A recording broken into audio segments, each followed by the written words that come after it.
पुराने शहर के एक छोटे से मोहल्ले में एक अजीब सी लाइब्रेरी खड़ी थी। यह लाइब्रेरी किसी भी आम लाइब्रेरी की तरह नहीं थी। लोग कहते थे कि वहां किताबें नहीं, बल्कि रहस्यों और खौफ की कहानियां भरी हुई थीं। उसकी दीवारों पर महीनों से जमी धूल और घना अंधेरा उसे और भी डरावना बना देता था। यह लाइब्रेरी किसी समय शहर के सबसे प्रसिद्ध पुस्तकालयों में से एक हुआ करती थी।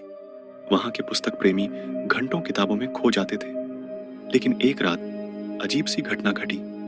लाइब्रेरी के एक कोने में एक पुरानी किताब अचानक से गायब हो गई।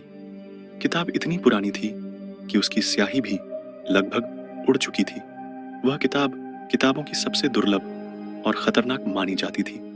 कहते हैं कि वह किताब किसी अज्ञात भाषा में लिखी गई थी, जिसमें मानव और अन्य दुनिया के दरवाजे खोलने की बातें थीं।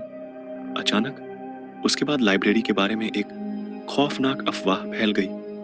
लोग कहते थे कि रात के वक्त लाइब्रेरी से अजीब आवाजें आती थीं, जैसे कोई किताबें पलट रहा हो या फुसफुसाहट हो रही हो। कुछ लोग यह भी कहते थे कि किताबों के अंदर से एक कटी फटी डरावनी शक्ल की छाया दिखाई देती थी।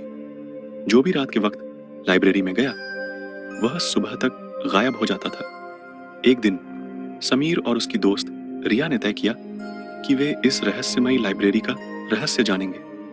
वे दोनों बहुत साहसी थे और डर को चुनौती देना उनका शगल बन चुका था। कल रात तो वहां कुछ नहीं था, समीर ने कहा, लेकिन आज हम सच में देखेंगे। क्या सचमुच ये अफवाहें सही हैं या सिर्फ एक डरावनी कहानी?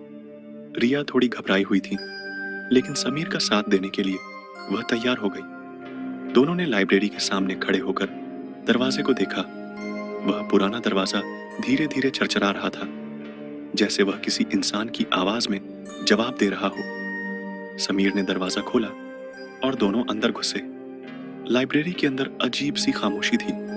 किताबों की पूरी दीवारें काले धुएं से घिरी हुई थीं। उन पर जड़ी बूटियों और तंत्र मंत्र से संबंधित अजीब आकृतियां बनी हुई थीं। रिया और समीर ने धीरे धीरे एक शेल्फ के पास जाकर देखा, लेकिन एक भी किताब सामान्य नहीं थी। हर किताब में कुछ न कुछ रहस्य था। तभी अचानक एक किताब खुद ही गिर पड़ी। समीर ने झुककर उसे उठाया और देखा, यह वही किताब थी जो गायब हो गई थी। किताब के पन्ने खोलते ही अचानक लाइब्रेरी में अजीब सी हवा चलने लगी। किताब के पन्नों से एक खौफनाक रोशनी निकलने लगी और कमरे का तापमान अचानक से ठंडा हो गया। रिया ने डरते हुए कहा, समीर, यह ठीक नहीं है, हमें यहां से तुरंत जाना चाहिए। लेकिन समीर, जो हमेशा साहसिक था, किताब के पन्ने पलटता रहा। फिर उसने देखा, किताब में एक अजीब सा दृश्य था। एक व्यक्ति एक दरवाजे के पास खड़ा था और उसके सामने एक डरावनी आकृति थी।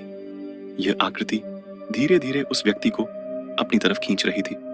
समीर के हाथों में किताब के पन्ने हल्के से कांपे, जैसे कोई डरावनी शक्ति उसे महसूस कर रही हो।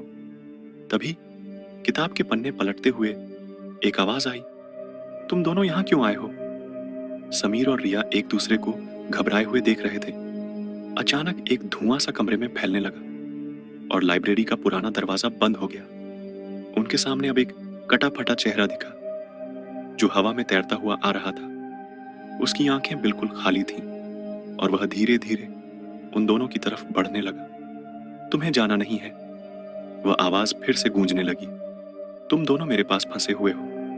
समीर और रिया ने डर के मारे अपनी आंखें बंद की और जैसे ही उनकी आंखें खुली तो देखा कि लाइब्रेरी का दृश्य बदल चुका था। अब वह जगह अंधेरे और खौफ से भरी हुई थी और चारों ओर बस वही कटा फटा चेहरा था। यह वही रहस्यमयी शक्ति थी जो किताब से निकलकर बाहर आई थी। समीर और रिया ने अपनी पूरी ताकत लगाई और दौड़ने लगे, लेकिन लाइब्रेरी के दरवाजे बंद हो चुके थे और अब किसी रास्ते से बाहर जाना संभव नहीं था। उनका डर और बढ़ गया था। तभी अचानक लाइब्रेरी में फिर से वही धुआं फैलने लगा और किसी ने धीमी आवाज में कहा, तुम्हें सच्चाई का सामना करना होगा या तुम कभी बाहर नहीं जा पाओगे। आखिरकार जैसे ही वे दोनों एक साथ चिल्लाए, लाइब्रेरी का दरवाजा अचानक से खुला और वे बाहर भाग गए। जब वे बाहर पहुंचे तो लाइब्रेरी फिर से पहले जैसी खामोश और सुनसान हो गई। लेकिन उस रात के बाद किसी ने लाइब्रेरी का दरवाजा नहीं खोला और न ही किसी ने फिर से उसके अंदर जाने की हिम्मत की। कहते हैं कि आज भी वह किताब वहीं पड़ी हुई है और जो भी उसे उठाएगा वह उसी खौफनाक दुनिया का हिस्सा बन जाएगा।